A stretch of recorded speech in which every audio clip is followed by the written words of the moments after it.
Network. This is the noon news from Montana's news leader.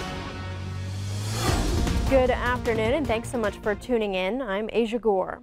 Our top story this half hour: Senate Republicans are forging their own path on the GOP effort to overhaul the U.S. tax code. CBS's Mola Lange explains how the plan released today differs from the House bill.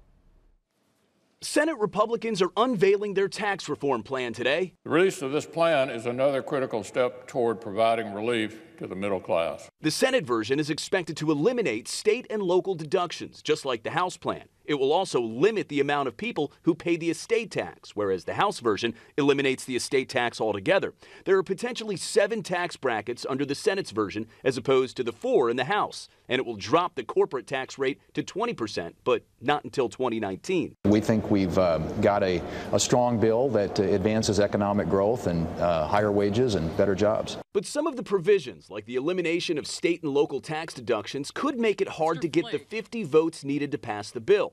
House Republicans are revising their version because of an unfavorable review from the Congressional Budget Office. The CBO review says the House bill will add $1.7 trillion to the deficit over the next decade. Adding more than $1.5 trillion means Republicans would need 60 votes to pass the bill in the Senate. Not a single Democrat has had any input into this bill.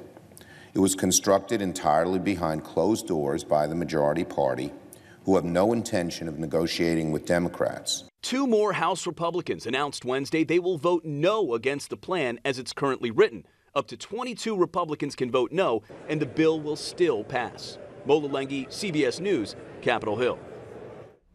Nearly every one of the no votes from House Republicans so far comes from states with high state and local taxes. Their constituents will be hit harder by the elimination of those deductions from the Republican tax plan. Meanwhile, President Trump is in China talking trade and the threat from North Korea. At a joint news conference with the president of China this morning, President Trump said all 15 of the largest U.S. annual trade deficits have been with China. But President Trump credited China for taking advantage of what he called bad trade deals created by his predecessors. President Trump said the U.S. and China have agreed to apply economic pressure to North Korea. A new trade deal between the U.S. and China opens up a new $200 million market for Montana ranchers next year. Chinese online retailer JD.com signed the agreement Wednesday with the Montana Stock Growers Association. That deal calls for China to purchase a minimum of $200 million worth of Montana beef over the next 3 years.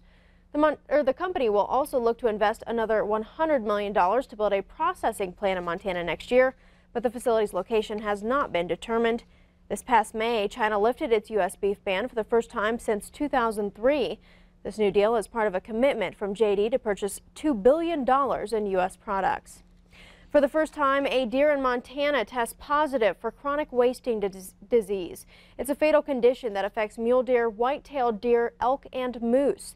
The infected deer is a mule deer buck that was harvested southeast of Bridger in late October in Hunting District 510, which consists of a mix of private and public land.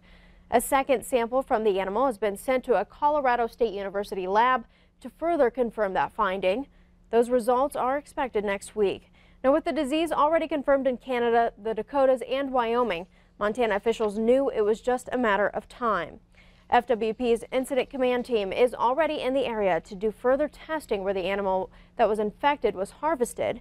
The disease can result in long-term population declines, which FWP says could hurt Montana's economy. One possible response to the finding is to hold a special CWD hunt that would collect enough samples to determine the prevalence of the disease and determine if it has spread. Fish, Wildlife, and Parks encourages all hunters harvesting deer within hunting districts 502 and 510 to get their animals sampled at the Laurel Check Station or at the regional office in Billings. In response to Montana Governor Steve Bullock calling a special session to solve the state's budget crisis, Republican lawmakers say they plan to expand the session agenda beyond what the governor has proposed. MTN Chief Political Reporter Mike Dennison reports.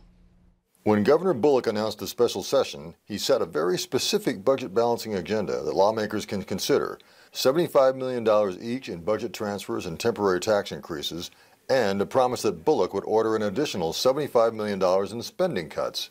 But Republicans, who control legislative majorities, said Wednesday they plan to vote to expand that agenda to consider other items. I think the majority of our caucus will agree that we just need additional ideas out there in order to balance the budget.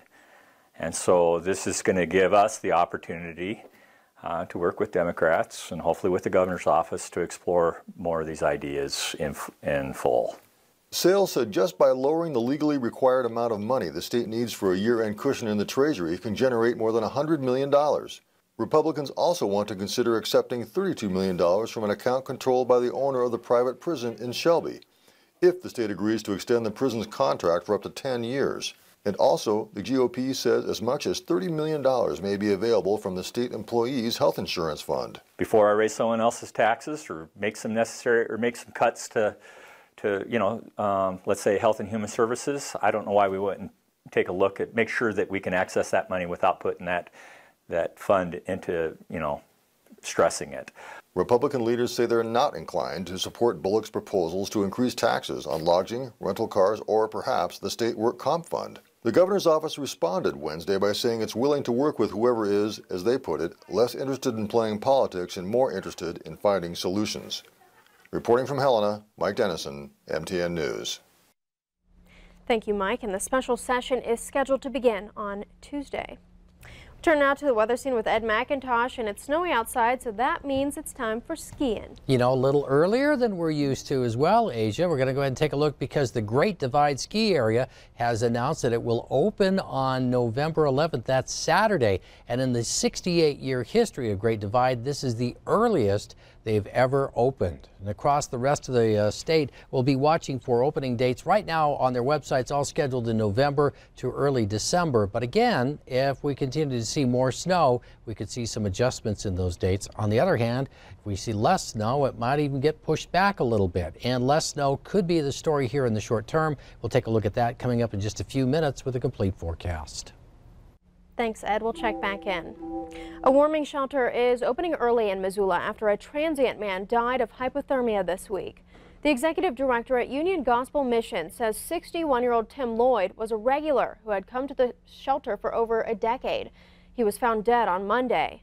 The mission began operating 20 years ago, but the overnight warming shelter started just last year with the help of Providence St. Patrick Hospital. The expanded service accepts homeless people who are not allowed in other shelters because they're under the influence of drugs or alcohol. The warming shelter was set to open on Saturday, but it's open early in response to Lloyd's death. The city of Missoula plans to offer up 6 manufactured homes that went unused at the Bakken oil fields for low-income residents. City leaders are seeking input from the public on a draft environmental assessment for the Homeward Housing Project. The homes will be placed on Montana Street directly behind the Missoula Food Bank. 5 of the units will be sold to home buyers at or below 80% of the Missoula area median income. Homeward is requesting over $288,000 of Missoula Home Investment Partnership Program funding to go towards the $880,000 project. The Missoula City Housing and Community Development Grant Administrator says these affordable homes are vital to low-income families. It's a real crunch for working families all throughout the city who just aren't earning enough to be able to afford the price of the home because it keeps going up and up. They're going to be priced at a point where it's not going to break the bank for working families. They're going to be able to achieve that dream of home ownership at an affordable price. The comment period is open through November 20th. Still to come on the Noon News, award-winning actor Kevin Spacey's fall from grace continues.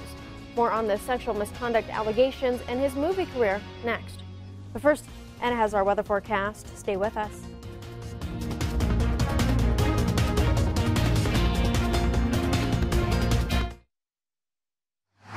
You're watching MTN News with Aja Goare, Storm Tracker weather with Ed McIntosh, and farm and ranch news from the Northern Egg Network. This is the Noon